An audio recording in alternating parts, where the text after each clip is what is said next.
Hello, नमस्कार सर्वांना. आणि जसं तुम्हाला माहीतच आहे, आम्ही आता नागपूरमध्ये आहे, त्यामुळे इथे आलो तर आम्हाला पार्कमध्ये जायचं होतं. पण आमचं बॅड लक समजा, की आम्ही आधी ज्या पार्कमध्ये आम्हाला जायचं होतं ते NMCकडनं बंद होतं 8-10 दिवसांसाठी.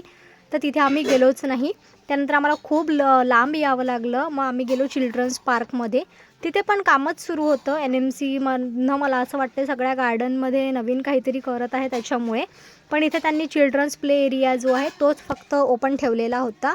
मग त्यामध्येच युगीत खेळला आणि आमच्यासोबत युगीतच्या 2 मावश्या पण आल्या होत्या. त्या पण लहान झाल्या होत्या, तर त्या पण खेळत होत्या त्यांच्यासोबत. पूर्ण पार्क जे आहे ते बंद होतं. फक्त चिल्ड्रन्स प्ले एरिया त्यांनी ओपन ठेवलेला होता थोडाफार. बाकी सगळं मध्ये जे आहे ते काम सुरू होतं, प्लांटेशन सुरू होतं. नवीन ते काहीतरी पूर्ण करत होते. त्याच्यामुळे तिथे एंट्री फी वगैरे पण बंद होती. आम्ही फुकटच गेलो आतमध्ये आणि बाहेर निघालो. त्यानंतर त्याच्या आता बाहेर गेलं तर काही तर खावं लागेल, तर त्याच्यासमोरच एक छान स्ट्रीट आहे. तिथे छान सँडविच वगैरे सगळं काही अवेलेबल होतं.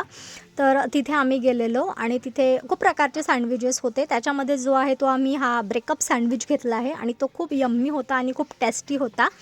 तर तो खाल्ला. त्याच्यानंतर बरंच काही आम्ही ऑर्डर केलं आणि सगळं जे फूड आहे ते एकदम छान टेस्टी होतं. हे थोडं स्पायसी होतं, बट टेस्ट एकदम छान होती. त्यानंतर मोमोज दोन्ही प्रकारचे घेतले आम्ही. कुरकुरे पण घेतले आणि स्टीम पण घेतले आणि फ्राईड पण घेतले. असे 3 प्रकारचे घेतले आणि मस्त सगळं खाऊन घरी आलो आणि येताना युगीतसाठी एक बलून पण घेतला. Okay, bye bye. भेटू नेक्स्ट व्लॉगमध्ये.